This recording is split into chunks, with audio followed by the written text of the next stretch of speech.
Good morning, everyone. Welcome to the January meeting of the Board of Commissioners for Halifax Water. We have item 1A on our agenda, ratification of the in-camera motions. Can I have a motion to approve those? So moved. Commissioner Deagle-Gammon.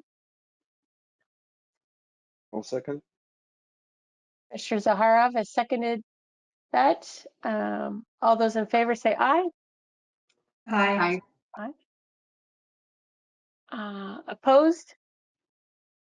Any abstentions? And just checking, Commissioner Cuddle, how do you want us to handle? Yep. Oh yeah, my vote. Here, well, I can try turning on my camera and Okay. see. Yeah, it was more. I want to make sure we capture you if you have an opposition. Okay, very good. I'll let you know if I have an opposition. Okay, there you go. Okay, item 1B, the approval of the agenda. Is there any changes to the agenda proposed?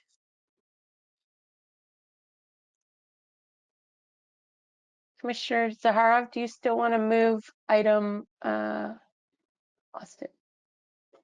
6I into the main body? Customer survey, if time permits, that would be great, but it's not really, a hard request from me. Okay, maybe we'll defer it to the next executive committee, like you suggested. Yep. Any other? No? Okay. I do just want to clarify, is that matter being moved into the? It is not. It is not, okay. It's being deferred to the executive committee. Okay, thank you. I just wanted to clear. We feel like the agenda is full enough. Can I have the motion for the approval of the agenda? So moved. I'll move to approve the agenda. Okay, so the motion that the Halifax Water Board approve the order of business and approve additions and deletions is moved by Commissioner Deagle-Gammon and seconded by Commissioner Kolomeitsev. Is that right? Yes. Did you second? I believe that's yeah, Zaharov. Yep. Yeah. Commissioner Zaharov has seconded. All those in favor? Yeah. Aye. Yes. Any opposed? Any abstentions? Okay, we'll move ahead with the agenda. Item 2, approval of the minutes of the regular meetings held on Thursday, November 24th. I can make the motion. Okay. I'll move that the Halifax Water Board approve the minutes of the September 22nd, 2022 regular meeting. I think that's. I think it should be the November 24th. Yes, sorry, there is a typo. So I'll rephrase it, that the Halifax Water Board approved the minutes of the November 24th, 2022 regular meeting. Second. Commissioner Kolomeitsev has seconded that. Any discussion on the minutes?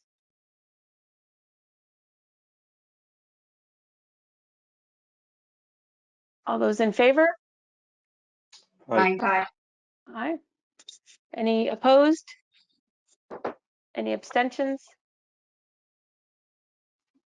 Moving on, item 3, business arising from the minutes.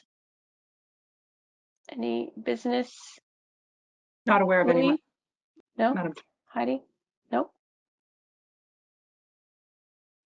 Okay, item 4.1, operating results for the 9 months ended December 31st, 2022. Hi, that would be me. Good morning, Alicia. Good morning. I'm here to go through some highlights from the operating results for the 9 months ended December 31st, 2022. As we can see on the balance sheet, we continue to have a strong cash position. It's decrease from the prior year due to our capital expenditures. In relation to earnings, our water consumption has increased over the prior year by 1.4%. Our revenue forecasts have been adjusted to reflect this, along with the rate increases that were approved effective December 1st, 2022. As for operating expenditures, we're seeing some increases in treatment costs due to rise in chemical prices. Those have been adjusted in the forecast as well. Within our 22-23 budget, we had projected a deficit of 10.9 million. Our current forecast is projecting a deficit of 7.1 million, and this is mainly due to the increase in the forecast for the rate increases. As of December 31st, our overall deficit was at 3.2 million. And I'm happy to answer any questions. That's just a quick overview.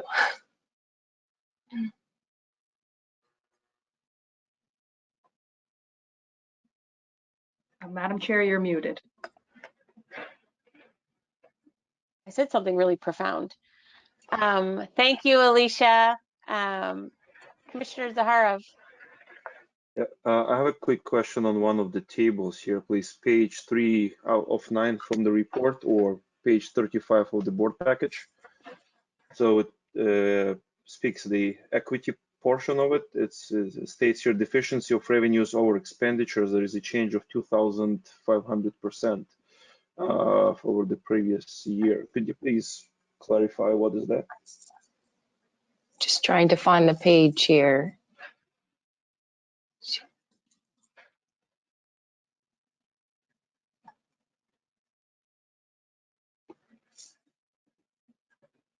The change from prior year, 2,534%. Yes. I will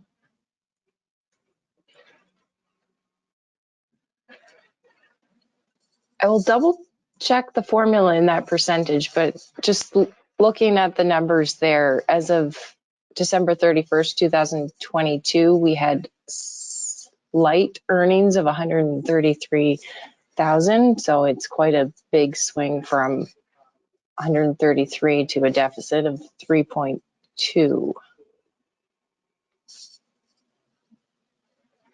But we'll review the formulas. Sorry, Louis, I think you were trying to say something, but you're muted perhaps? You're muted, Louis. We can't hear you. Also, I'm sure something very profound, but It was extremely profound, I must say.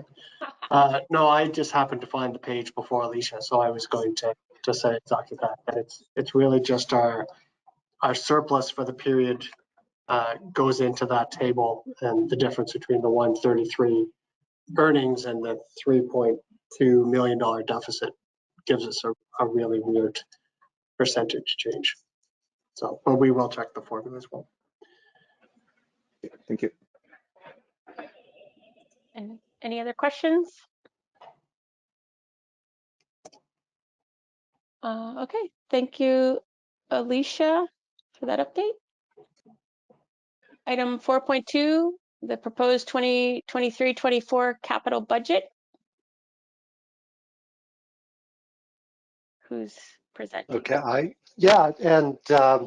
thank you, Madam Chair. Valerie Williams was prepared to present this, and I don't know if I caused her difficulty getting in, but Jake sent her a couple link sets and she's been unable to get in. So I'm certainly familiar with the content. I will present it, but I just wanted to acknowledge we've been transitioning the capital budget from the director to Val's role as Senior Manager of Asset Management and Capital Planning, and it is now done almost entirely by Val's group with some help from me. So I thought it was appropriate that she present it to you this morning. But so anyway, and I'll warn you that I've not practiced, so I think I understand all the content, but other than that. So before Jake starts going through the slides, we're proposing a capital budget of $146,692,000. That is higher than last year. It's still not quite what the IRP would have suggested for this year. And I think the reason for that is largely there's been a number of things that we've been working on moving forward. I talk about them as big rocks that we're rolling up the hill, and we're getting to the top of the hill and they're just about ready to start rolling down. And the biggest one of those is our water supply enhancement program, where we're optimistic about starting construction of the Pockwalk clarifiers in the next fiscal year.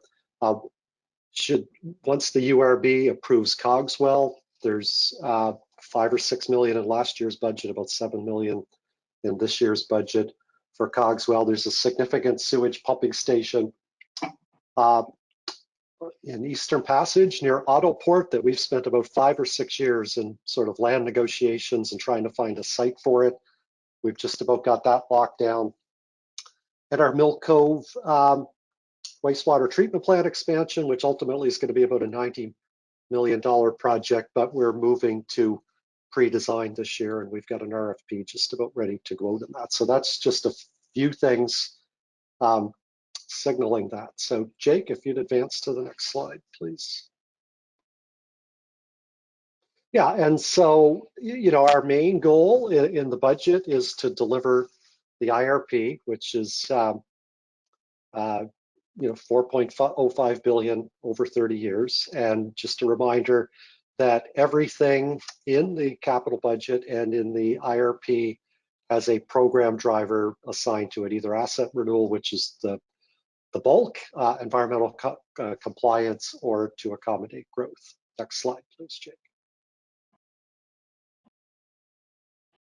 Okay, and this slide just gives you a breakdown. I think this varies year to year. Oh, this is the 30-year view anyway. So yeah, asset renewal is 2/3 of our capital budget.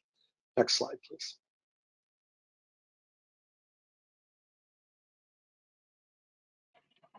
Okay, and this is our 30-year view once again of the split between water, wastewater, and stormwater. This is a pretty typical split in utilities across North America because Halifax is no different. Just in general, water systems have been kept in a better state of repair than wastewater systems, and therefore wastewater systems require a greater capital investment.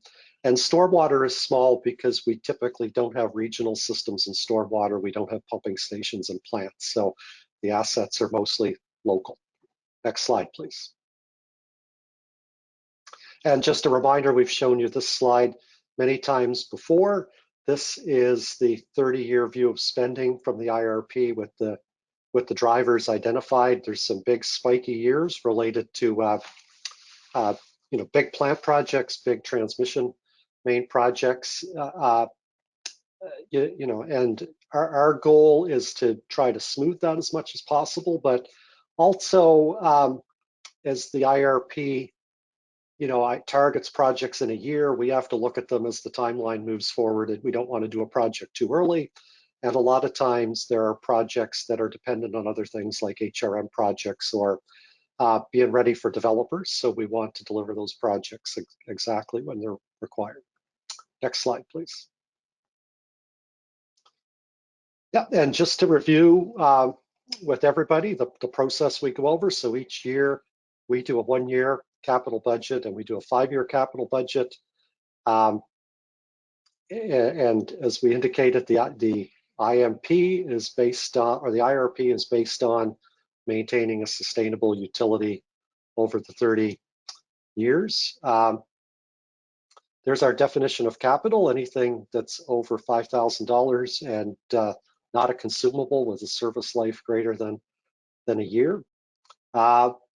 We start developing the budget in the Engineering and Technology Services Department, usually around September. We work on it with all the departments and all the business units within Engineering and Technology Services through the course of the fall. And then we first showed this earlier in January to the Audit and Finance Committee. Okay, next slide, please, Jake. Yeah, and so this was reviewed and approved by the Audit and Finance Committee about 2 weeks ago. We're seeking your approval of the budget today, and upon approval, we will submit it and file it with the Nova Scotia Utility and Review Board. Next slide, please. And just a reminder again, we have 3 approved services by the Nova Scotia Utility and Review Board, water, waste, and 3 separate rates, and accordingly 3 separate capital budgets as far as the URB is concerned, 1 for water, 1 for wastewater, and 1 for stormwater. We also have a variety of projects that are deemed corporate projects. So examples for those would be general asset management projects that go across all 3 services, IT projects to a certain degree, fleet projects, general building projects, and those are funded proportionally from the 3, from the water, wastewater, and stormwater budgets. Next slide, please, Jake. And this is a breakdown of our how the budget splits out this year: 50% to wastewater, 43% to water, and 7% to stormwater. Next slide, please. And yes, this is the water capital budget with the breakdown between, you can see the bulk is in transmission mains. We've got a couple of big transmission main projects going on. We're starting to spend money on treatment facilities. And you can see, as I mentioned, corporate, the water share of corporate projects is about 18% of their capital budget. Next slide, please. And this is just an example of significantly sized projects. Mostly these are projects over $1 million. We're going to be spending about $6 million for this year on asset renewal, state of good repair, water main renewal projects. The water supply enhancement program is very big.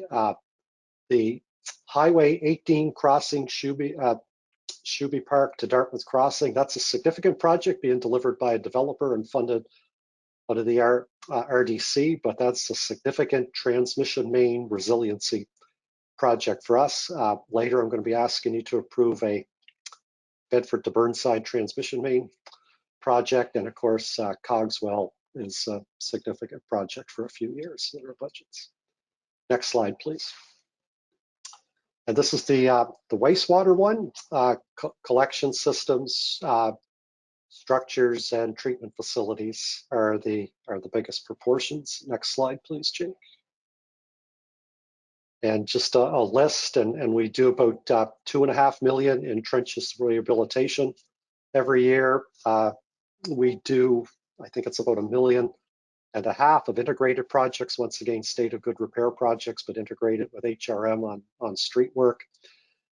Bissett Pumping Station, that is one that you approved at a previous board meeting. We've got about 4 significant pumping stations moving forward this year. Quigley's Corner is on the agenda later today. That's another very challenging, significant wastewater pumping station. I mentioned Autoport and Mill Cove earlier, and of course Cogswell and our biosolids processing facility are all major projects. Next slide, please, Jake. And then finally, stormwater, which is a relatively small proportion. It's 10 million, and about half of it is pipe renewal, and the remaining is driveway culverts, cross culverts, and of course 27% is the corporate share. And next slide, please, Jake. And once again, integrated projects with HRM and the program, and there is, I believe, $2 or $3 million worth of stormwater work related to Cogswell. Next slide, please.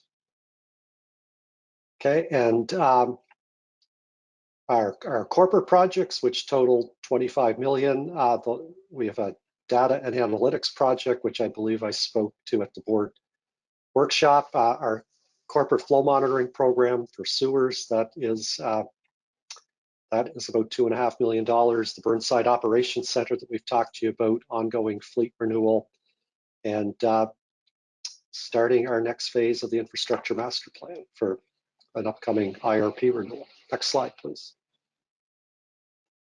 And this is just a comparison of our IRP to 5-year business plan, and I spoke to how we've been adjusting that as we go along. And you know, I think the major message in this is you see the forecasted capital spend spiking largely, and there's two messages in that. We do have some very large water and wastewater treatment plant projects coming that we're gearing up to be able to deliver. But also, as we've talked about the capital budget the last few years and adopted, we've created a bit of a backlog that we need to address and smooth the IRP curve going forward. And next slide. And that's just an overview of the capital budget. I believe that's in your package elsewhere. Is that close to the end, Jake? I believe it is. Yeah, and these are the funding sources. There we go. That is the presentation. Thank Happy to you, take Reed. questions. Yeah. And thank you to Val for preparing that. Any questions? Oh, sorry. Can we put the motion on the floor? Go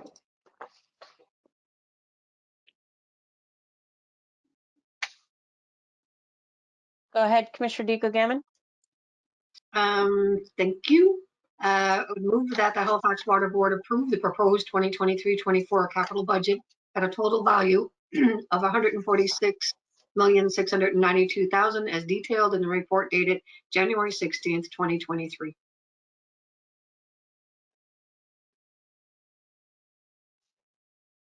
I have a seconder.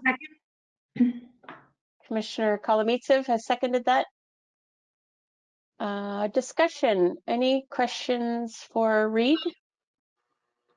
I have one Commissioner question. Oh, 1 second. Commissioner Zaharov, go ahead. Thanks, Madam Chair. I apologize. I'm experiencing some connectivity issues here, so if I drop in the middle, it's I have some internet problems. Reed, so based on the update that was circulated, I think this morning, on the capital budgets and spend, the requested budget I think is the biggest over the last 5 or 6 years. The challenges with execution of the on the capital budgets are not new. It's known. I think we discussed it also the last year and etc. Yeah. And the completion percentage remains quite challenging. It's moved somewhere between 30 to 70% ish. And I suspect as a result of it, the backlog of projects continues to grow. So is there any reason for Halifax Water to continue requesting higher capital budgets than it's able to execute on? And what is the plan to address this backlog? Because based on that report that was sent around, the under deliveries goes from year to year basically. So the backlog keeps growing basically. That's what I'm trying to say. Yeah, no, good question. And I can address that. I don't know, Louis, if you wanted to speak to some of the stats, or should I answer the commissioner's question? Mute. You're muted, Louis. I think, Reed, if you start, and then I would like to discuss with the board maybe a way that we can present some of the spend comparison that we were looking at, you're just referring to better reflect that some of the projects that we have moving are not under our control. So, if we have Cogswell and Cogswell is moving ahead and the Utility Review Board does not approve our submission, how do we reflect that in the information that we then present to the board to help explain and give context to that spend percentage? So I think that could be something that we can develop, potentially bring forward to the meeting in March to help with that explanation. Yeah, and so, Commissioner, I mean, your question's a good one, and it's a serious one, and we need to address it. I think if you look at the chart we sent out to you, you will see that around 2021, we took a big step in our capital spend, our capital budget, and that is consistent with the adoption of the 2019 IRP. It's not quite meeting the goals of it. We budgeted the IRP number in 21-22. and scaled it back this year. So yes, we need to deliver the capital budget that we budget. Our goal is also to deliver the IRP. And I think, you know, what that table says to me is we took a big step up in 2021 with capital budget expectations.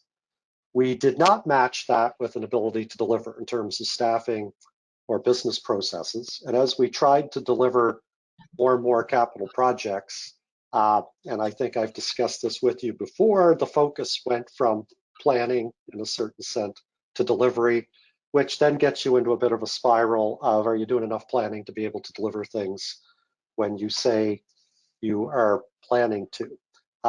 And as a result, we have some projects that are taking longer in planning and results in further delays.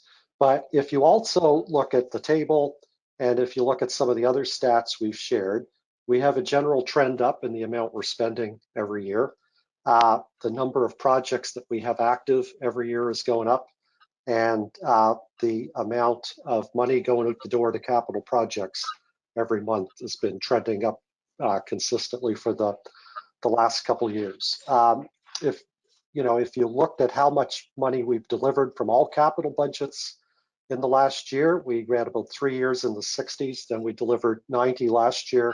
The 57 looks low, but a lot of bills come in the last quarter of the year, and I'm comfortable we're going to have a similar number to last year. So we're slowly chipping away at the backlog, but more importantly, we're adding capacity, and we're just weeks away from adopting the reorganization structure that I've talked to the board about in the engineering department. We're targeting the 1st of March. And coming with that, we're adding 8 new positions this year. We've got about half of them filled. Once we complete our reorg and we determine what the vacancies are, we believe that we'll have much better recruiting success when we can target individuals to specific roles. So we look to fill the balance of those 8 roles in March or early in the year. I also have in the operating budget space for about, well, I should back up a bit. We're required, and it's a good idea by the Utility and Review Board for us to do an institutional capacity study. We're going to do that starting before the fiscal year is out. That is going to look at all our systems for capital project delivery and tell us what we need to do. I suspect that's going to tell us to add more engineering staff. And in anticipation of that, we've got a placeholder of about 6 engineering positions in this year's capital budget. And most importantly to me, the main thing in the reorg is we're having a planning department for these, what I'm calling infrastructure projects, which is our larger complicated projects such as transmission mains, tunnels, combined sewer separation, projects like that. So we're working very hard towards being able to execute it. Yeah, there's going to be challenges meeting that number next year. I think we're going to deliver more next year than we did this year, but the budget is based on trying to deliver the IRP as close to, respect the IRP as close as we can to our capabilities so that we, because that is also an expectation of the Nova Scotia Utility Review Board. Follow up, Commissioner Zaharoff?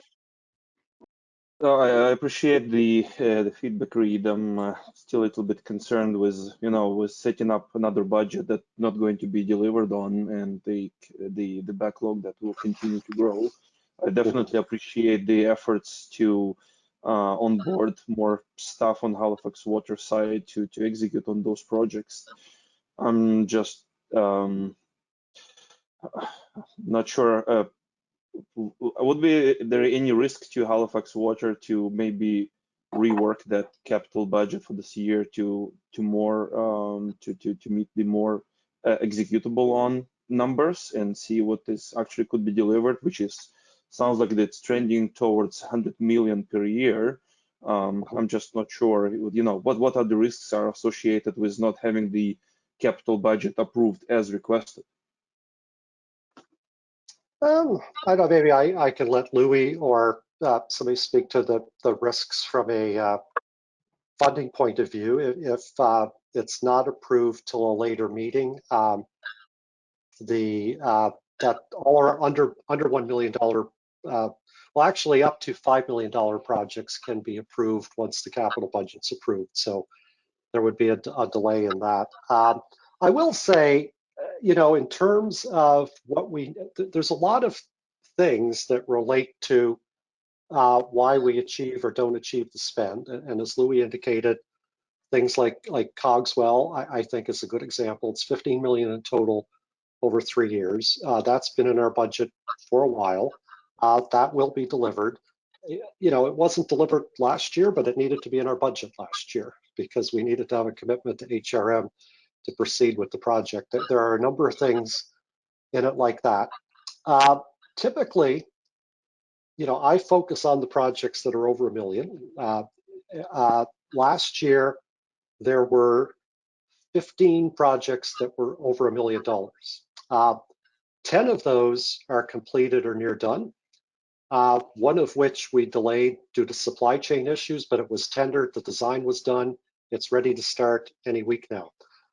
So, if we were to go back, I appreciate your concern, but if we were to go back and take things out, then what are we taking out versus what's going to, so it's not the case of we've got this giant pile and don't know which file to pull next. All these files are being advanced, and some of them proceed and some of them don't for a variety of reasons.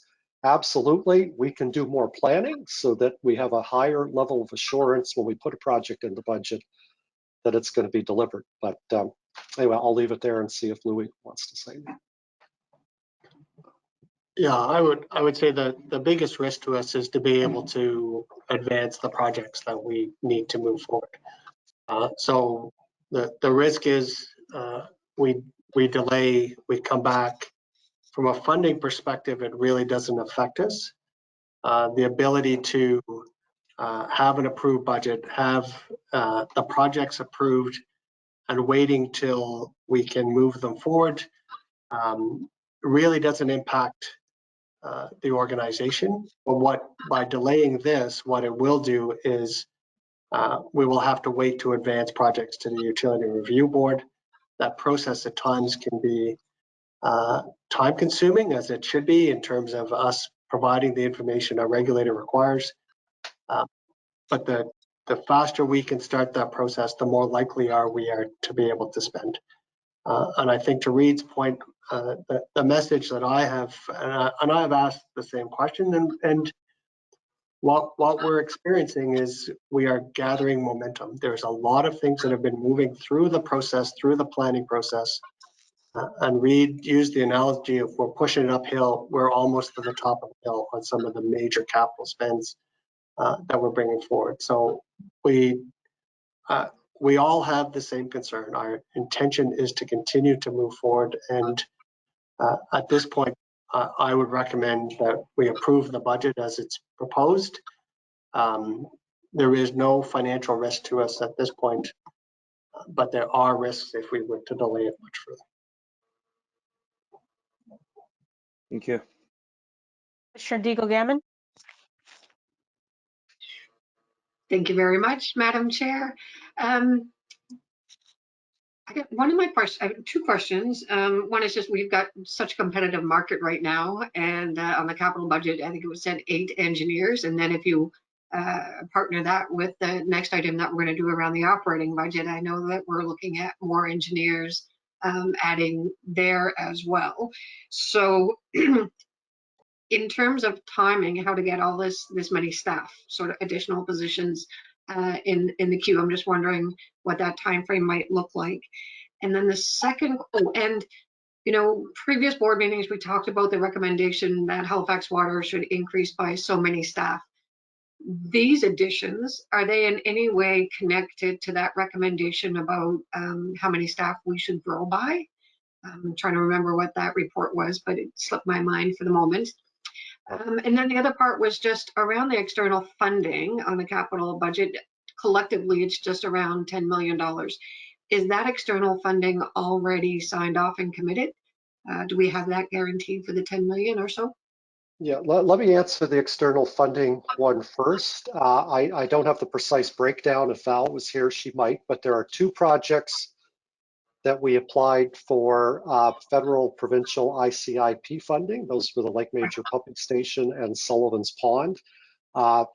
They are on both. Design is underway for Sullivan's Pond and Lake Major Pumping Station. We are just starting preliminary design for that. We were anticipating, we feel very confident about those projects being successful. We applied in the spring. We were anticipating ICIP announcements in the fall. They have not yet come. So for whatever reason, the province and the feds are holding off on their announcements. But so the quick answer is no, that funding has not been signed off on. Okay. On the staffing, I think you were referring to the institutional capacity study that we did after the first IRP in Yes. 2012. That I referred to, we are going to do another one 10 years later. Well, we did it in 2014 after the 2012 IRP. So the numbers of engineers we are hiring are well within what was suggested then. It's suggested 24 to 40, not all engineers, but staff dedicated to capital projects. You know, over that time frame, we've probably added a handful. So, as I mentioned, in the current year's capital budget, 22-23, we have provision to add 8 engineers. We've identified about half of those, and we found out that our general calls for engineers were not that successful. And our experience is if we can come out and say we want an engineer to work on Cogswell Street or to work on the water supply enhancement program, we get a much better response. So within the next month, once we complete our reassignment of staff and for the department reorg, then we'll proceed to try to replace those jobs. So we're hopeful that we can complete that 8 in the spring. Then I have 6 engineering jobs in the capital budget, in the operating budget for next year. My intent going forward and the rationale behind that, those 6 jobs in the budget, I want our staff growth to be driven by the institutional capacity study. We're just about to issue an RFP, and we hope to have that completed in about 6 months. What the 6 people in the operating budget do is allow me to respond to the institutional capacity study once it comes out, so I don't have to wait till next budget year. Or in the interim, if I get an engineering manager come to me and say, Reed, you're expecting me to move this project, all my people are assigned, I just don't have somebody, then we can go out and try to recruit somebody to manage a project or form part of our staff. So that is our staffing plan for the next year for engineers. Awesome. Thank you very much, Reed. And Reed, I just had one question. You identified as a risk issues related to the transition to the new org structure. Can you That's right. just give a short comment on that? Yeah, I mean, we're planning to launch that on March 1st. We've got the senior managers in place, and actually, I'm very pleased at the amount of forward thinking they've been doing since they were identified in October. So they're sort of living their new jobs. But the nature of the reorg is, you know, right now we've got 19 project engineer staff, and in March, when we go live, every single one of them will have a different role because we're changing from water, wastewater, and stormwater to asset management, planning, capital delivery, major projects. You know, it just remains to be seen how efficient and speedy that transfer of files and transfer of knowledge is beyond people. And because the senior managers have slightly different roles, it's very hard for them to put a finger on how many people do I need to execute my project load for this year. And that's another reason why we've got budget provision for additional engineers next year.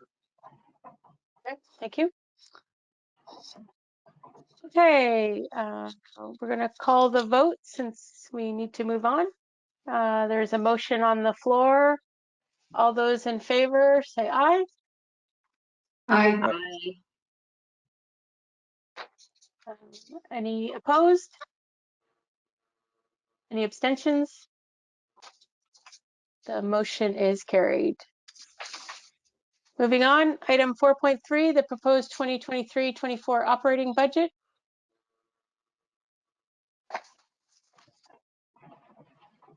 This read again. No, I will present. Okay. You are up. Okay, so Jake, if you can go to the next slide.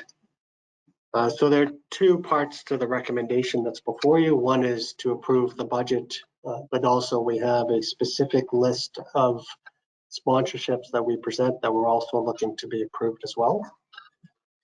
And Jake, if you can go to the next slide. So I won't run through these in detail. This is information that were presented before to the board. So the key assumptions are we have no further consumption increase built into the budget. We have new customers included. We now have the rates that the UARB has approved effective April 1 incorporated into our budget. And that goes for water, wastewater, public and private fire protection. And Jake, on the next slide, it also starts to affect stormwater in the street right away. On this, the site-related flow chart, we continue to bring up the issue. We did increase rates on the stormwater side considerably, both in December and again in April. So we will continue to flag that. There is a summary at the end where we talk to the point that at the UARB, when we delivered our rate application, we said that even with these increases, we would continue to run operating deficits in stormwater until rates increase again.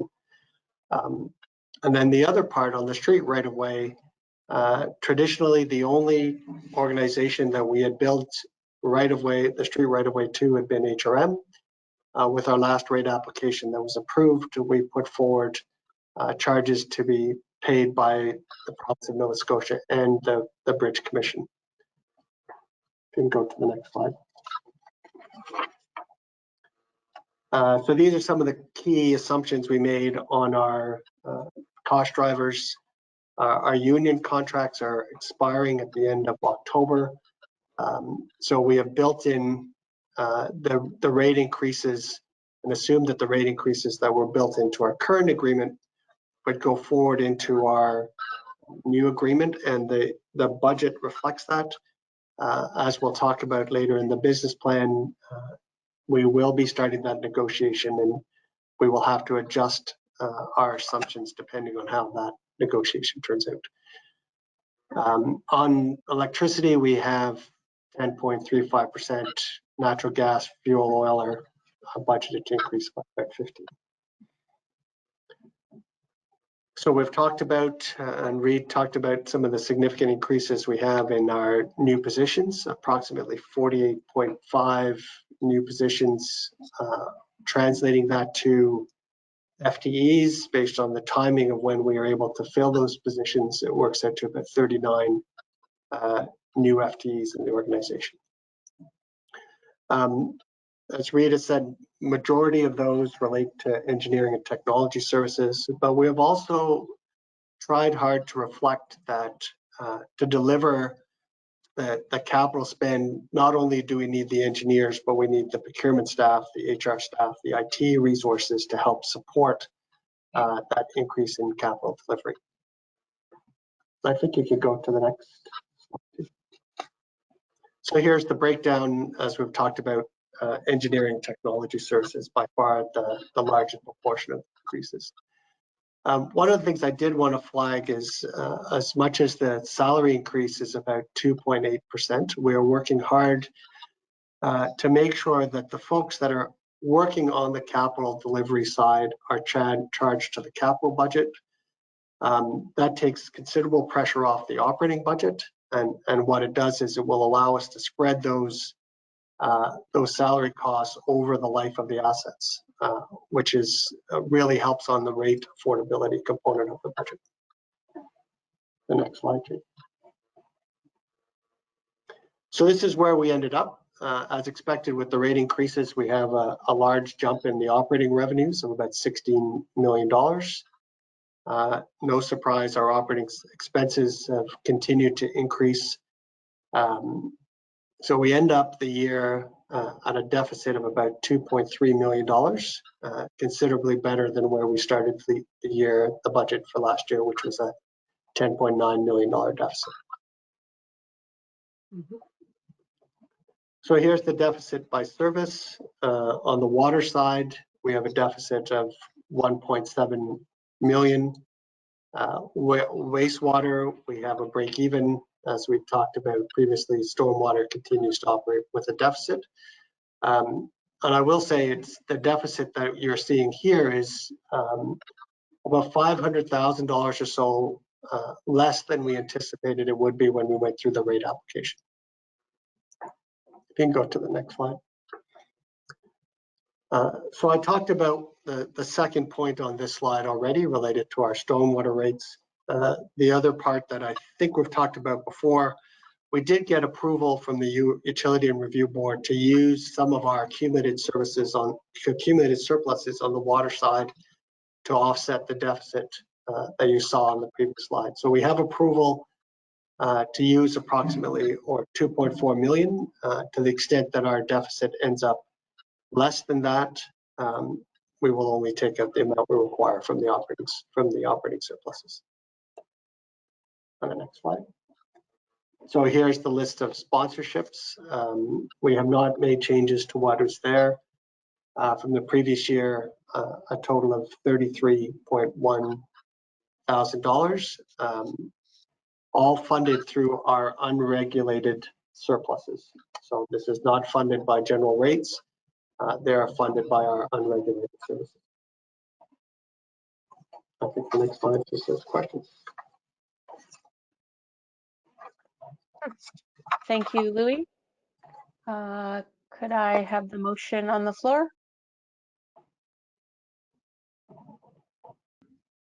Commissioner Kolomeitsev? Thank you. I move that the Halifax Water Board approve the attached proposed 2023-24 operating budget, inclusive of the proposed budget for unregulated activities. It is recommended that the board approve the list of 2023-24 sponsorships totaling $33,100 as detailed in the report dated January 20th, 2023. I'll second. Thank you, Commissioner Zaharov. Just a question on the sponsorships totaling 33.1. Do we need to add in the H2O amount? That amount is included in elsewhere in the budget. We don't normally look to the board to approve that. Off the top of my head, I believe the number is approximately $40,000. That's correct. That's what was in the report. And then in the annual report, we talk about United Way, Water for People, Festal Trees. Again, any comment? Does the 33.1 cover what you need approved by the board? I'm not 100% sure. I don't know if Alicia, do you know that answer? What page was that, Colleen? So page 87 of the board package, or page 8 of 10 of the item 4.1.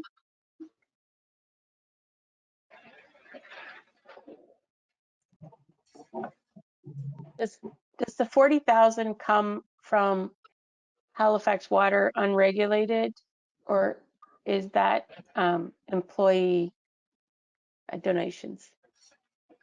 The H2O fund? Yes. There's a portion that comes out of the unregulated budget. In addition, if employees contribute, Halifax Water will match that contribution. So I don't know if it's a question for Heidi. Heidi, do we just approve the 33.1 for sponsorships and donations, or should we be including additional donations? It's my understanding that it's the 33.1 that will be approved. If, of course, we learn later that we do need a further approval, we will come back to the board. But it's my understanding that it's simply the sponsorship and donations that require approval at this time. Okay. And when you look, can you look at the page in the annual report? Page 92 has other sponsorships. Can you just make sure if we do need another approval, we include it all. We will. Okay, so we will leave the motion as stated. And any discussion or questions on the operating budget?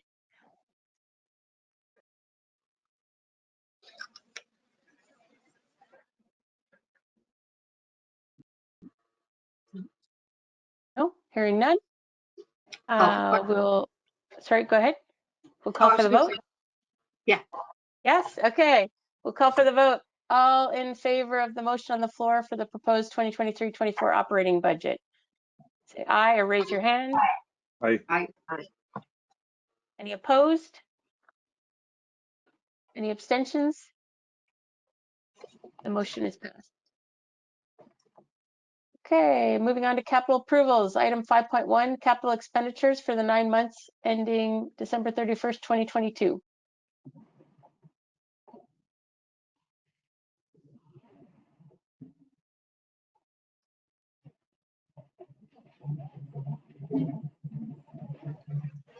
This read again?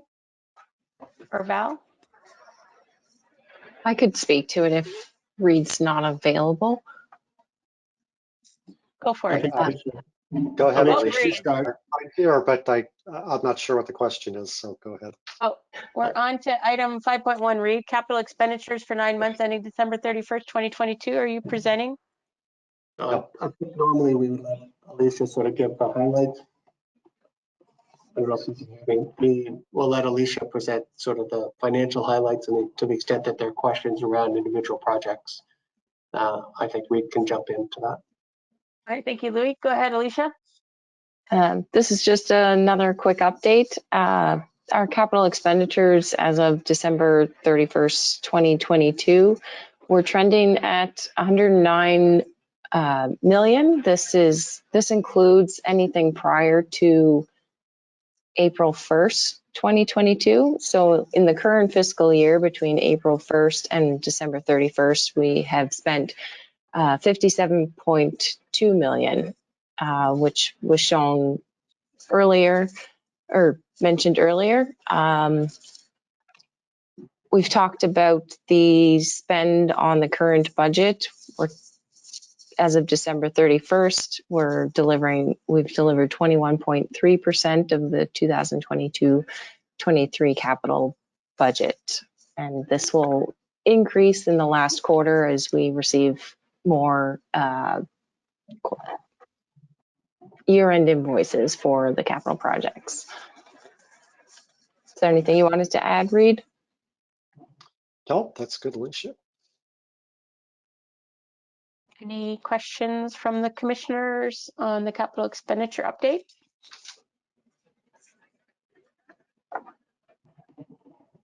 Okay, hearing none, we'll move on. Item 5.2, Jubilee Road CN Bridge replacement. That is me. Go ahead, Reed. Just briefly, the report's before you. I think it's self-explanatory. It's not a very large project, but it's before you because the previous board, the previously approved budget needs to go up by an amount that exceeds our capital approval funding policy.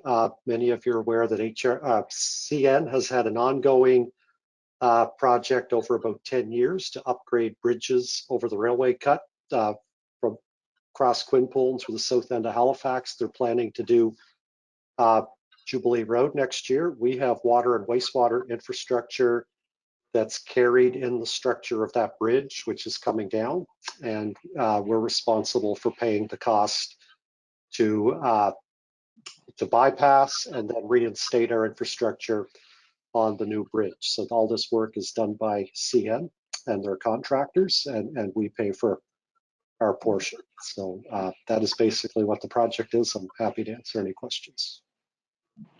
Reed, could somebody make the motion? I can do that.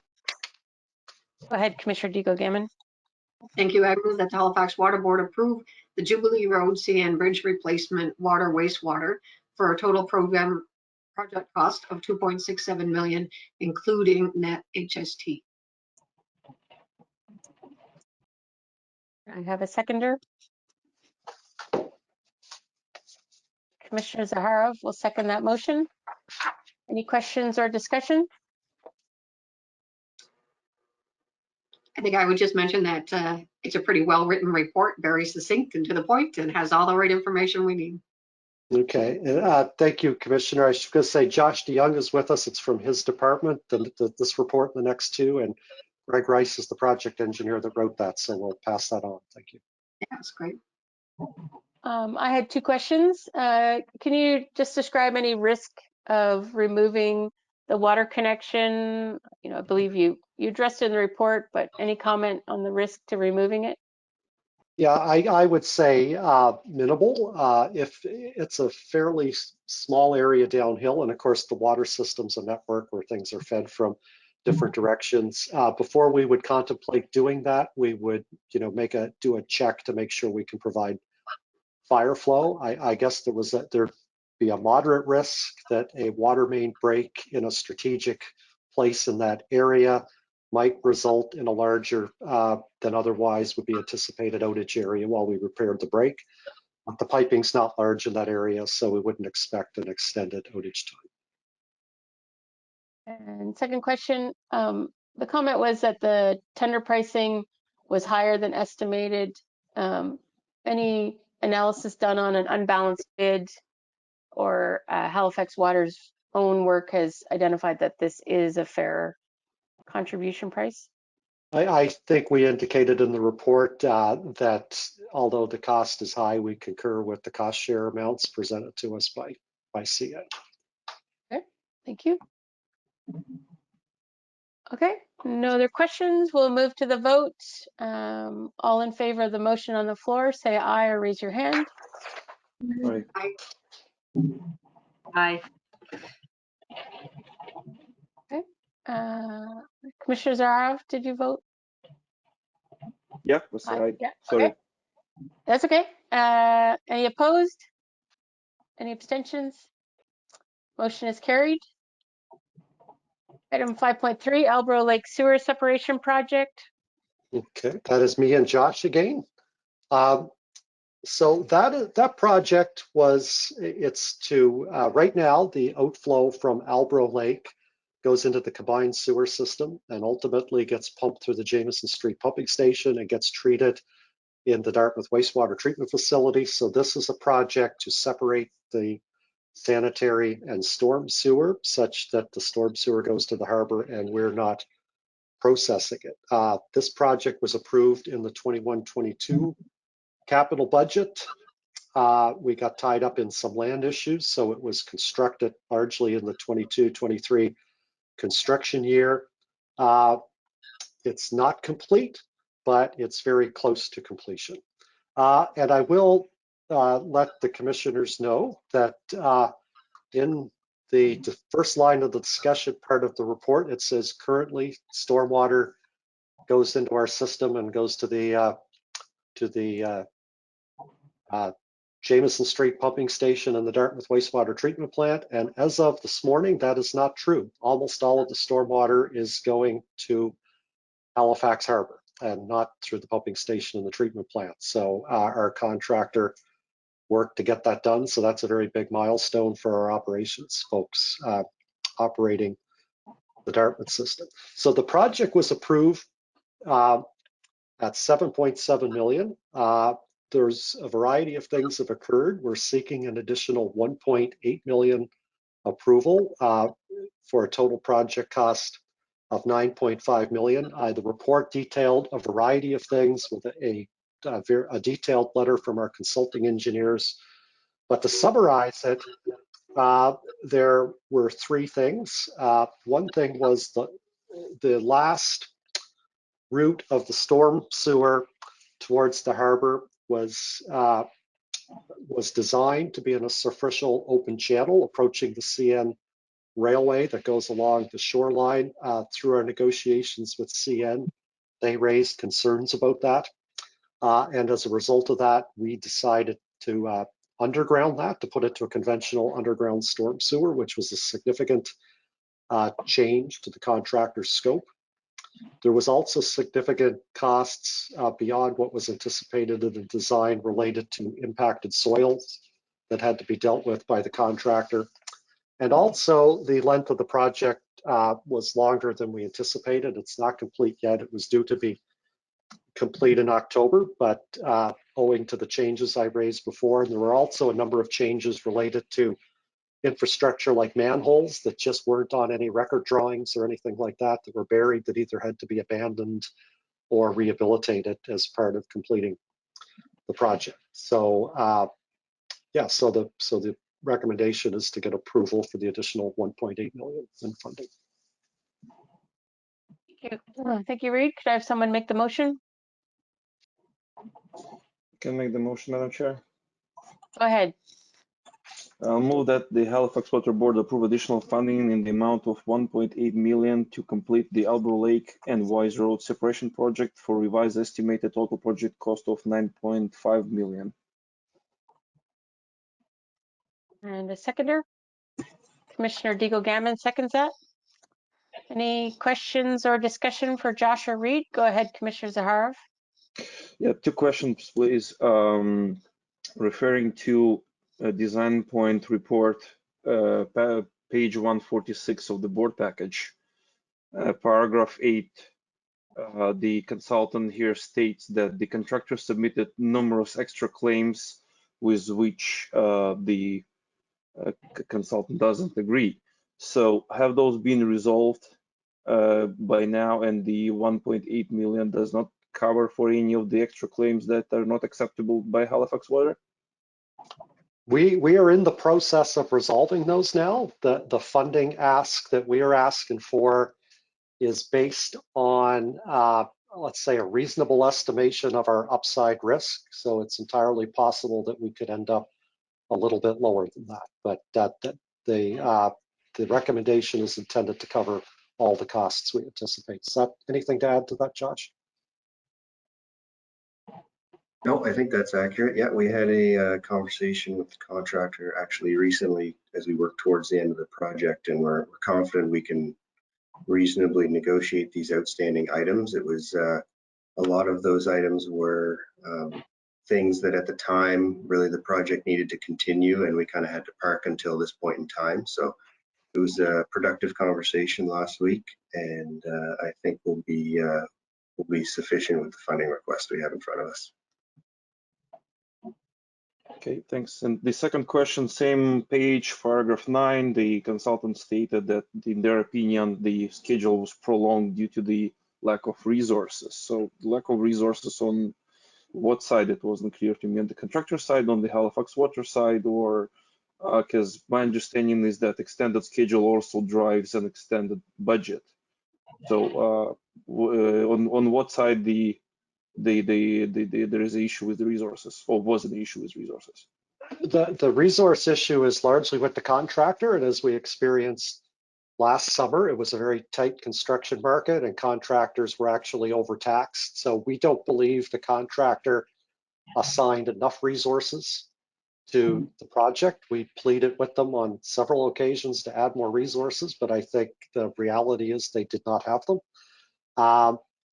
You know, there is a provision for not meeting schedule with liquidated damages, which is intended to cover our costs for that, but that is part of the current negotiation with the contractor. And we've also done things to add to the construction period. So that's part of the discussions Josh referred to, is to sort out those various issues. Okay, I understand it's not always the black and white. It's in construction, probably some gray areas. Halifax Water requested something and contractor did something else, maybe. Yeah, but my only concern here is just to make sure that the Halifax Water doesn't pay for any, you know, challenges or issues on the contractor side. Yeah, thank you, Madam Chair. I'm done. Yeah, thank you. Any other questions? Go ahead, Commissioner Kolomeitsev. On page 143 of the board package, I noticed something, it was the RDC reserve fund. How is that normally used and what can it be used for? Can someone just elaborate on that?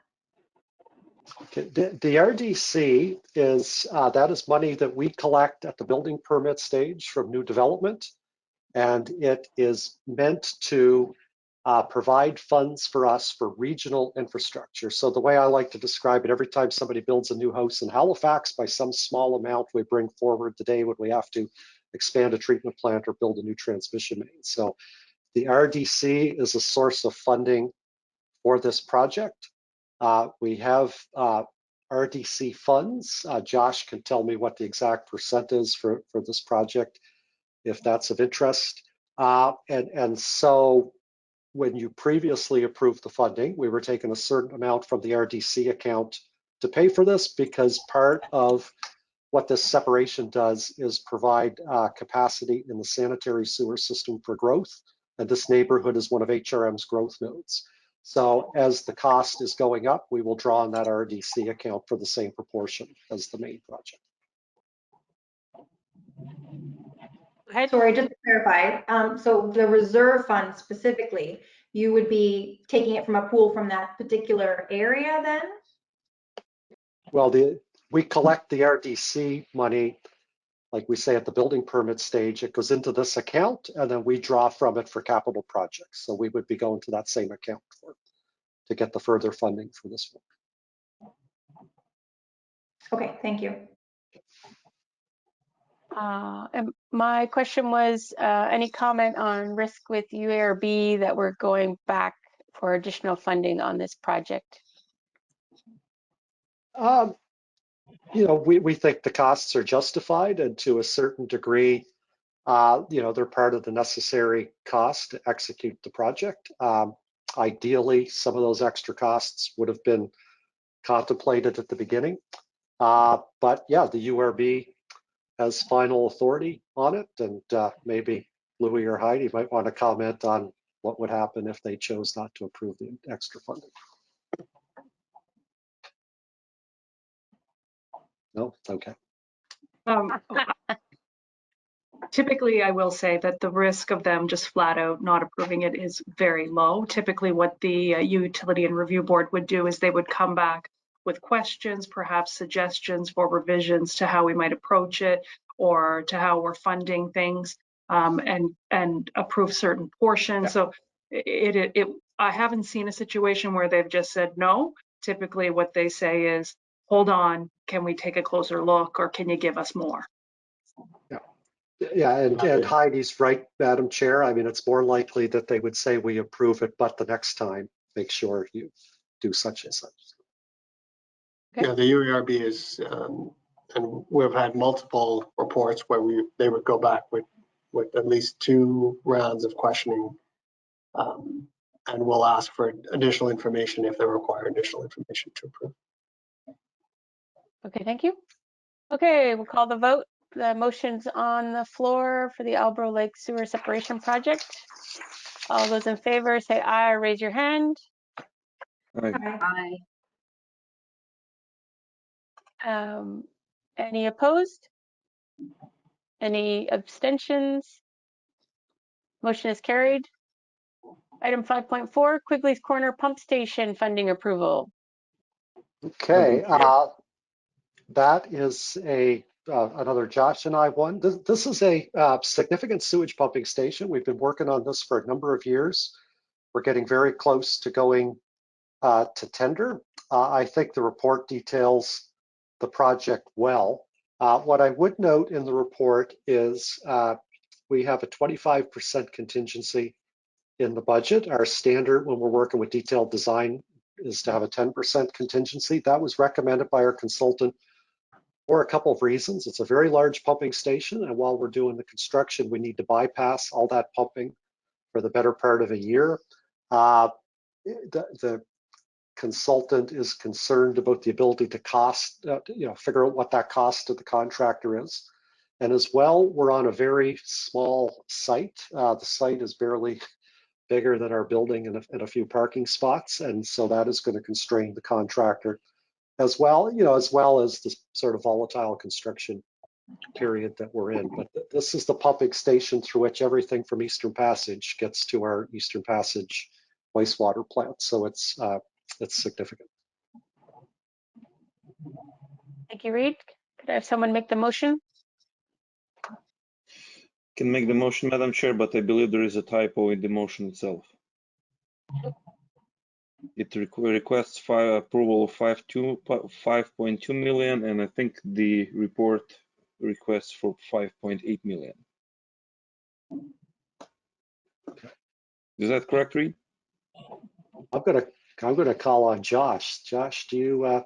That is right. No, Kostya is right. So the recommendation states 5.8 and the motion is asking for 5.2. And so Josh, could you just? Discrepancy. Yeah, so 5.8 is the correct number. That's in the formal report. We apologize for that error. Excellent job, Commissioner Zaharov. Could you make the motion and indicate the amount is 5.8 million? Yeah, could you please go back to the motion itself?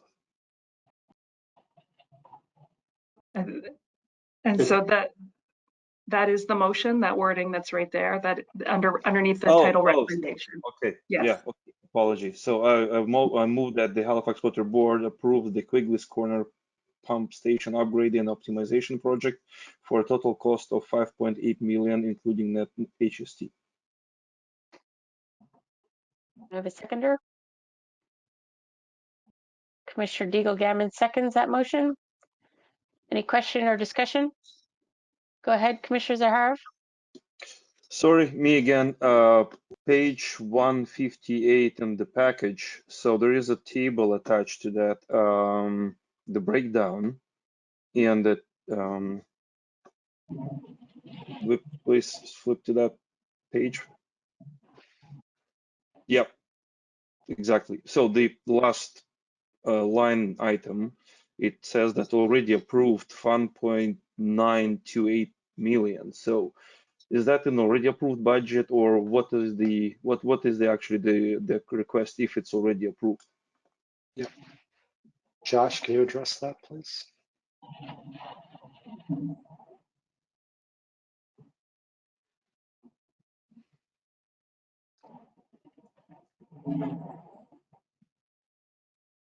Oh, what we're saying, Commissioner, is that there's probably a slight wording mistake in that. Those are the amounts that are reflected in the previous capital budgets, and there's a Josh, you might have the exact amount previously. We would have previously approved funding in earlier years to get the design going and such. So I think the point is already approved is probably not the precise language, but I would say identified. The point being that our rounded project cost estimate is 5.8 million, and there's 5.928 represented in budgets this year's and two previous ones. That is what that line is intended to convey.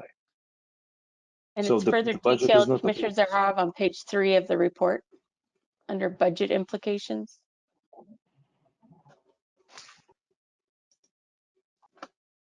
Yeah, so we still require approval over and above what was in the budget from the board.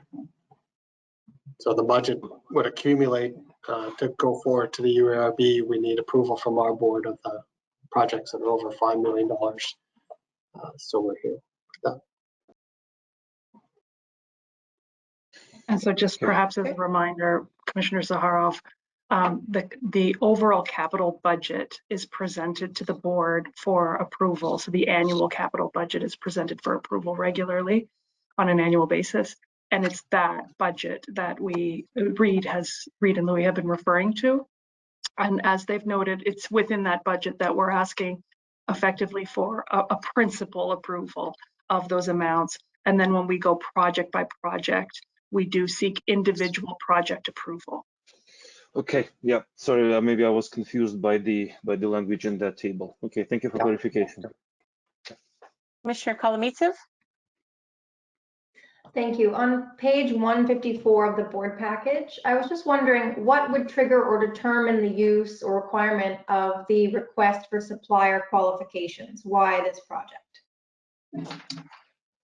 Not specifically this project, but as we've evolved our procurement methodologies, you know, the reality is if we do a public tender, then, you know, we're more or less bound to take the low tender regardless of their qualifications. And there's little ability to negotiate with the contractor under public tendering rules. So where this project, and there's a couple other, we might have referred to one that we're doing the same thing. We think there's enough risk and complication to it that we don't want to have the risk of somebody who, you know, maybe is trying to do their first project at this size or under scopes the complication of it.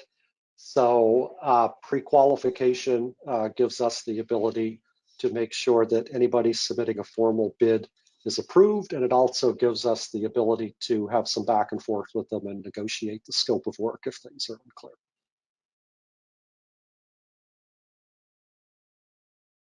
Go ahead. Just a follow up to that. So is this going to be the new normal then for most projects? I wouldn't say the new normal. I think there's a lot of the work we do, which is basic linear work and a lot of routine work that, you know, we want to leave it to the open tender process because that's where we're going to get the broadest competition. But I think what is the new normal as we go forward in developing projects, we'll have a very deliberate sit down and consider the risks, the complication of the project, and work with our procurement group to say what is the right procurement methodology for this specific project. Great, thank you. Seeing no other questions, we'll call for the vote. All those in favor of the motion on the floor, say aye or raise your hand. Aye. Aye. Any opposed? Any abstentions? Motion is carried. Item 5.5, Bedford to Burnside Transmission Main, next phase funding approval. Okay, I think the report is pretty self-explanatory. What this is in the IMP, and you've done previous approvals, we are planning to build, I'm going to say in a 10 to 20 year time frame, a connection of the Pockwalk system to the Lake Major system. And we have been working for at least 5 years with Nova Scotia Public Works to reserve a corridor as they develop their Bedford to Burnside connector highway. Last year we had a project to prepare a utility trench and provide some pipe sleeving under highways that were being constructed. There's a lot of work to do in Bedford and in Dartmouth to make that connection. And it's probably, like I say, it's going to be in the 10 to 20 year time frame that we develop it. What we're talking about in this case, however, is NS Public Works in coordination with HRM developing Burnside Phase 13 is extending Burnside Drive into the new Burnside Phase 13. HRM has to provide 2 services to that, or 2 supply feeds to that part of Burnside. One of them is already in place, and our preferred way for them to connect to our system is to connect to the transmission main. So we're going to be building the transmission main to the boundary of Burnside Phase 13 so that HRM can connect to it. So there's a portion being funded by HRM, there's a portion being funded by us, and it will be constructed by Nova Scotia Public Works as part of their roundabout and Acreley or a Burnside Drive extension project. Could someone make that motion? Commissioner Cuddle, would you like to make a motion? Sure, I can make a motion. I'll have to get back to the agenda in the package.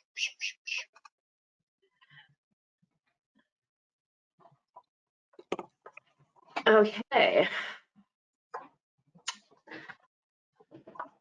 I move that Halifax Water Board approve the Burnside to Bedford Connector Transmission Main remaining Phase 1 pipe work project to a total cost of $5,374,000. Thank you, Commissioner Cuddle. Second. Could I have a seconder? Commissioner Zahara seconds. Any questions or discussion?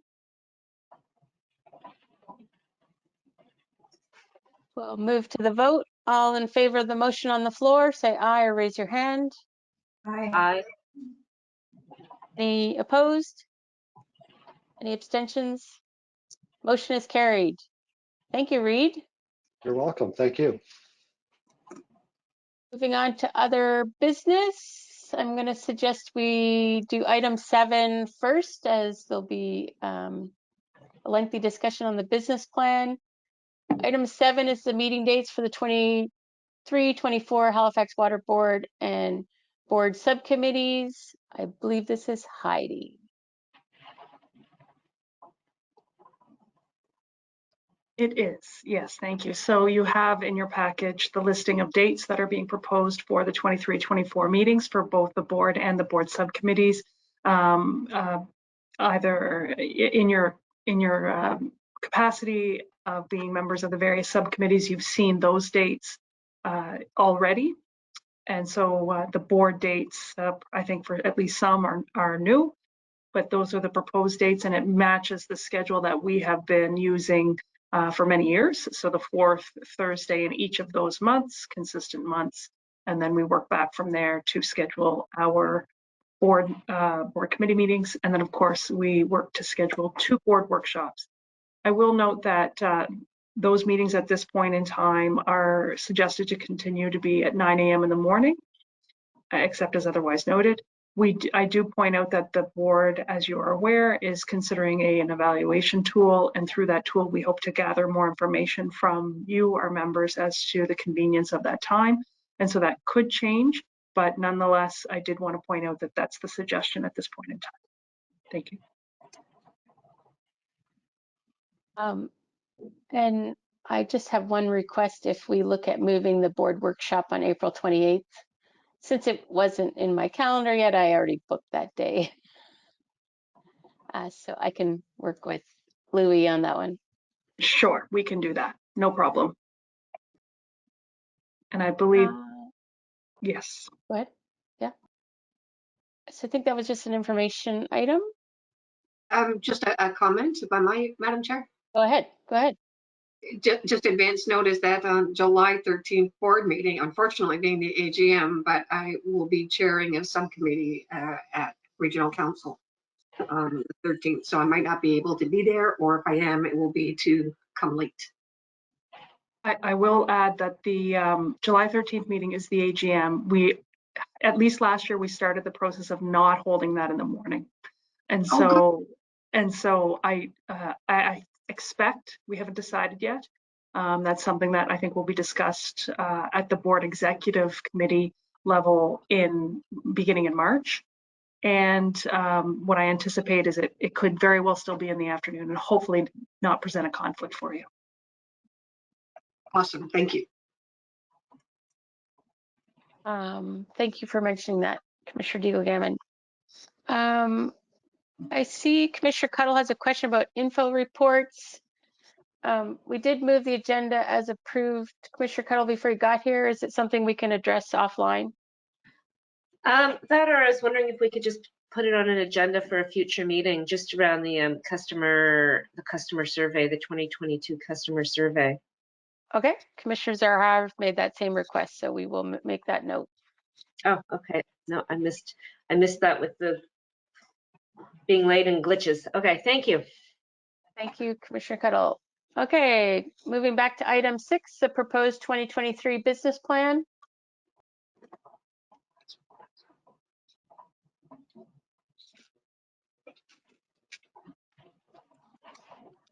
Would you like me to start? Go right ahead. All right.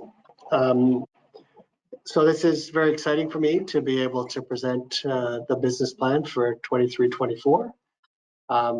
It's a long report that I've tried to condense into just a few short slides. And the executive team is all here to help me out as we answer any questions you may have. So you can go to the next slide. So a little bit of our background. What you see here today was essentially what was brought to our workshop on December 16th. Now that the capital and operating budgets have been approved, they're also incorporated into the business plan are the key funding sources of what we plan to do. It also reflects what's in our 5-year business plan and our long-term planning that we have been providing to the board and the Utility and Review Board. Go to the next slide, please. So this is essentially our planning cycle. We're at the top of the slide in January 2023. We've done the capital budget, the operating budget, and this process for the business plan. Once approved, we will go to HRM in February to present it to our owner as required. After that, we start the corporate balance scorecard process where we establish our targets for 2023-24. In June, we'll be presenting sort of our operating results from the 22-23 fiscal year, which then gets again presented to the municipality. Also used as key documents that we will be providing to the Utility and Review Board in our annual September submission. And then again, we begin strategic planning again, starting in the fall of 2020. We just apologize interrupt to interrupt, but audio. Yeah, your audio Yes, is sir. terrible. I think it might be your sleeves. I'm just. I haven't really truly haven't done anything different. Can you hear me now? Yes, don't move. Don't move right from there. Okay, I won't make eye contact. I won't do. All right, no, sorry about that. If you like, I can go through the slide again. Would that be helpful? Just start from February that you'll be going to Halifax Council. Okay, so after council in March, we begin our corporate balance scorecard process where we establish our targets. June is the board meeting where we bring our operating capital results and the other results related to our corporate balance scorecard for the previous fiscal year, 22-23. And then we start to report those results to HRM and the Utility and Review Board after that. And then we go to and begin the strategic planning cycle over again in the fall of 2023. If you can go to the next slide. I'm really struggling not moving my arms, just so you know. You're doing a great job. Once again, we're presenting our business plan based on our 4 pillars. So I think folks are familiar with those: people, health, safety, and environment, financial and regulatory accountability, and operational excellence. Go to the next slide. So as I was sort of preparing to put the presentation together, one of the things that continued, that I used the word, that I saw over and over again is the word continued in our slides. And that reflects that Halifax Water is really planning for the long term. It's a requirement of the organization. So many of our initiatives start in one fiscal year and build and carry through to multiple fiscal years after that. So you'll see some of that as I go through. So over and over again, we'll talk about the fact that work that we've done in the past, in previous years, is feeding into the next stages of what we're doing in the current fiscal year. So under the people pillar, we have, and we've talked about this, the additional capacity that we continue to add into the organization. And I don't think I need to go into that much more, but it clearly is an important thing that we need to do to continue to move the utility forward. We have our document management system, which is really pulling the key documents together in one repository, which will allow us across the organization to be able to access the various important documents that we have to help us continue to expand and grow. On the other side, related to people, as I mentioned earlier, our union contracts are expiring. We are beginning the process and leading up to the negotiations. So step 1 of that is to reevaluate the QB Local 227 positions. We have done a similar process with our other Local 1431 previously. The reevaluation for the 227 hasn't been done for a while, so that is the first step that leading up into our negotiations. And then the negotiations start actively. And we're hoping that we have good progress in the fall leading into the winter. On diversity, equity, and inclusion, the policies and fair hiring policies, they've been approved. So we continue to expand and implement what's required under those policies going forward. And then one of our themes that are continuing as well is our focus on making sure we understand our customers and our stakeholders and the impact that our decisions have on them. So we continue to ramp up our customer and stakeholder consultation. You can go to the next slide, please. On health, safety, and environment, under that pillar, a lot of work has been done and will continue to be done on psychological health and safety in our workplaces. So we are, it's a very important aspect of what we're doing to make sure our employees are safe, not just physically, but also from a mental health perspective. The climate action plan, we are in the stages of going to, I believe, the RFP for that. A consultant to support us. The plan is to develop the plan and roll that out over the course of the fiscal year. The next one that's here relates to data collection of what we'll be dealing with today, which is our combined sewer overflows and our sanitary sewer overflows. Really making sure that we have the data to properly report to our regulators. And also that data, that information will help us develop sound multi-year mitigation plans to deal with both of those issues. We continue to develop our water safety plan. This is fundamental to making sure that we can provide quality and safe drinking water. Biosolids, we've discussed many times. We are hoping to get the RFP out on the street shortly. We will go through the regulatory approval process with the intention of beginning design on that project over the 23-24 fiscal year. Rita's also mentioned the water supply enhancement program, obviously focused on our large water treatment plants. Really a fundamental driver for the organization as we move forward. The next slide, please. So my favorite part of the pillars, the financial and regulatory approval side. So one of the key things that we'll be doing this year, we had a business plan, a 5-year business plan that's expiring in 24-25.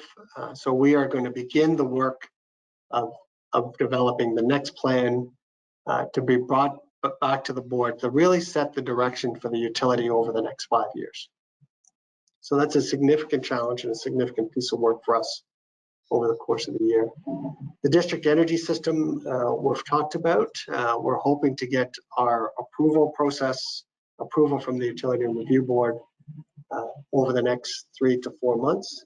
And then that moves us into more detailed design of the energy center primarily, and also allows us to begin the work of developing our regulations and starting to beginning the mechanisms to design our rates that will be charged going forward. We have 2 key financial systems that we are developing. The Kayenta ERP system. Happy to report that the plan is to go live at the end of June, early in July. And that and the capital management and planning information system, which is all about supporting the capital approval and capital management processes, are really about allowing us to have good, sound financial management and help with our decision making going forward. So on the HRM Halifax Water side, we do have a service level agreement, which really helps us ensure that customers know which services we provide versus which services HRM provides. It deals with areas that we do things together. So it helps us, one, improve our efficiencies, and also really helps us with our coordination of who's doing what to support our customers. And then the next significant initiative here is one that we have been talking about for a while, but it's really to start looking at the way our rates are designed. Our rate structure that we have has been in place for a significant number of years. It's really looking to see, is it still doing what it's designed to do? Are the right customers paying for the right charges? Also looks to make sure that we understand how rates will generate the financial resources we need to move the organization forward. And one of the key parts that we continue to focus on is over the long term, will the rates be affordable to our customers? So a significant piece of work there to support both the utility and our customers going forward. And on the operational excellence side, on the next slide, so continuing to work on our comprehensive emergency management program. So there are a couple of key documents that are required to develop that: emergency response plan, the business continuity plan. We've talked about capital, but one of the key parts of capital is making sure that we are ready to deliver our next integrated resource plan. So we have one, the last plan was developed in 2019. The plan is to have our proposal is to have a new plan for 24-25. There's a tremendous number of documents that feed that plan. So that is our goal over the course of the year, to make sure those additional studies and that additional analysis is there and available for when we put together the plan. So Reid has already talked about the changes on the capital side, so I won't go through the next one. But we're also looking at, on the IT side, we have a 5-year IT roadmap. We're coming to the end of that, our current 5-year plan. So it's really, the next plan will be setting the IT development over the next 5 years. So that will be a piece of work that we hope will have good momentum going into the new year, because we've already started some of that work already. And then we have additional matrices or matrix and dashboards that we're required to support our operations, and also be able to explain to customers and help us understand the level of service we are providing to them. The next slide. So this slide is our plan on a page. It's been something we've been doing, I believe, for the last 3 years or so. It really is our key tool to help employees understand what we've been doing. It describes our new purpose statement, our vision, our values, and our key deliverables over the course of the 23-24 year. And with that, the executive team and I are here to answer any questions you may have. Thank you, Louis, and well done on a very robust plan compilation for the whole team. Open the floor up to any questions.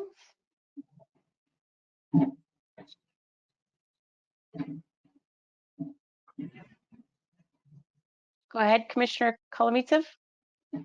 Hi. Just in relation to the operational excellence, the 5-year IT plan, I'm just wondering if there's consideration given to student recruitment as a means of longer term finding talent, training them on the job as you go. It's going to be really difficult to find IT talent, I think, over the next few years. I was just wondering if that's part of the plan there. We do have, and Heidi may be able to speak to more in depth of the plan we have for hiring students.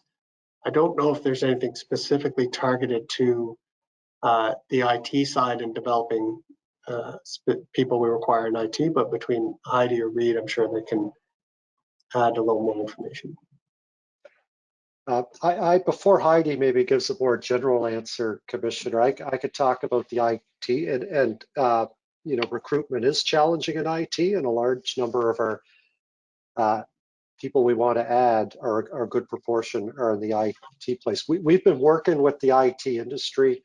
There are a number of strategies. I think students is one, and that's certainly one we'll look at. The other one that we're looking at is actually recruiting neurologically diverse people. So for instance, people with autism as an example, and we had a summer student in this past summer that had particularly skills in data management and data analysis, and we're going to be doing a lot of that. And so, you know, that's an area where people have trouble getting work, but they have skills that are particularly suited to a specific type of work that we have. So we've already started talking about that. So there's a number of strategies in place, particularly, or I shouldn't say in place, but we're talking about a number of those strategies related to IT. I can add that we do have a very well-established summer student program, and we've been operating that for a number of years very successfully. We hire many summer students throughout the utility to assist us with operations, with our administrative work, with policy planning, just across the board. And when we do that, we do try to work with the students to, you know, have a better understanding of what their interests are, and if there is a possibility for them to have perhaps a longer term opportunity with Halifax Water, we do try to make that work as much as we can. And we have had summer students that have been in that program return as employees with Halifax Water. We also have programs where we encourage student engagement right at the university and certificate level. So with the community college and university level, we are going through a process there where we're encouraging students to get engaged at that level. So with the community college in particular, we have a number of scholarships directed particularly in areas where we're looking for more diversity. And so as an example, we're really trying to improve the gender diversity within our operations division. And so we're really targeting that type of initiative going forward. We have been for a couple of years, and we keep looking at that because we want to keep improving that. As it relates to IT, I'm not aware of any particular program that we have directed specifically at IT. However, we are very mindful of the fact that we understand that getting people in earlier on in their career is an advantage to us, and that if we can get them in and keep them here, it is very helpful. So we are working towards that. We just, to my knowledge, I don't think we have a particular initiative specific to IT. Okay, thank you. Thank you. Any other questions from the commissioners? Go ahead, Commissioner Deagle-Gammon. Thank you, Madam Chair. Just following up on that, I know that, whoops, voice just went. Excuse me. Following up on that, I know that Halifax Water has a relationship with Halifax Partnership. And I know that some of the things, even in the report, it talked about, you know, if that 31,100 or whatever 10,000 is with the partnership, and looking at where the economic drivers are, all of that kind of stuff. But the Halifax Partnership also has that youth leaders group, innovative, and sometimes they're talking about different industry sectors. And so I'm just wondering where or Halifax Water, would we have an opportunity to engage with that group at all at Halifax Partnership? Absolutely. And one of the things that Kathy and I talked about as part of the transition in my current role was that need to continue to work with the partnership to really strengthen those connections. So yes, we do have the opportunity to engage with them. Awesome. Thank you. Just one question from me. Apparently the topic of the day is resourcing. Thank you for the current org chart. It's always interesting for the board to see, you know, further into the organization. And as Reed indicated, he's put in place several senior managers now as he transitions. Any comment on sort of redefining bands, and if that's included in the budget, if we need to look to more senior managers or role classifications? I'll start, and I'm sure folks will jump in. We're always looking at our structure to make sure that it's appropriate. We have started, obviously Reed is well underway looking at the engineering and IT structure or IS structure. Shashil, I believe it was 2 years ago, looked at the structure that he has in place. I will say regulatory services, and Kenda is doing something similar within her area.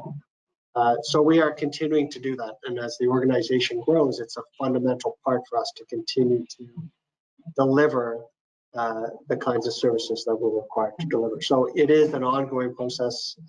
We continue to look at the bands, look at the pay levels that we have to make sure that we are competitive. So yes, it's an ongoing issue, and it is incorporated into our budget going forward.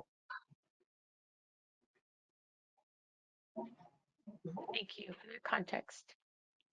Commissioner Cuddle, you're off screen. I want to make sure. Do you have any questions on the business plan? No, I'm good. Thank you, Colleen. Okay. Oh, go ahead, Commissioner Kolomeitsev. Just one little quick question. Under the values and innovation, if this is meant for, let's say, the employees to read, I was wondering, is it clear to them what makes Halifax Water a top utility, known on the global stage? Is that communicated well to them? When they read that, do they go, yes, I know why?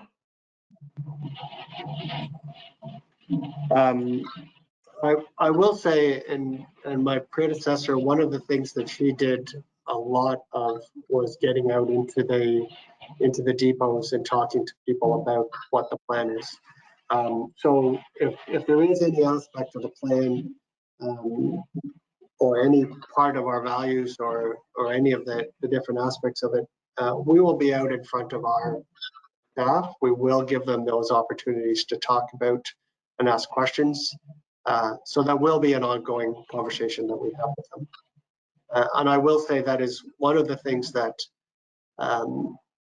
if Kathy drilled anything into my head on her way out the door was to make sure we continued, because it was a very important and very important process that she went through with our staff and greatly appreciated by them. Great, thank you. Following up on Commissioner Kolomeitsev, any feedback on rolling out the purpose statement? Would that assist with a sort of alignment and a clearer purpose statement? No, I haven't had the opportunity to be involved in any of the sessions, but I know Jeff Myrick has been going through that with our staff. I don't know, Jeff, if you can give us a summary as to how that's been working. Yeah, so it was part of the original effort to engage our employees in the development of the purpose statement. I committed to ensuring that we'd go back to them and actually show how the cookie was baked, so to speak.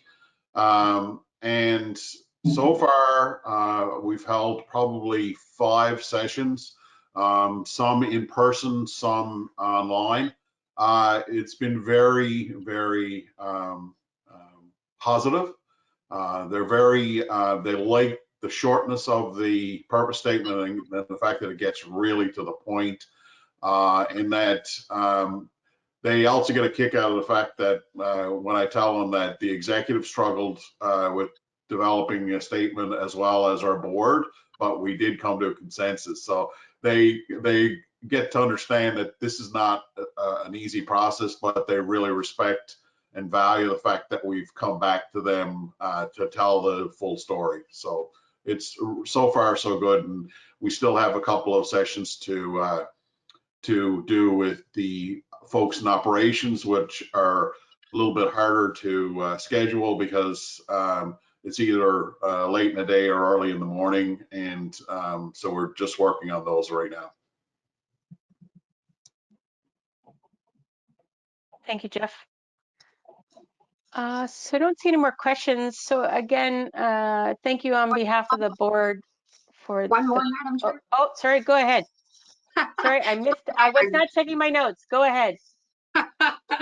Thank you so much, Madam Chair.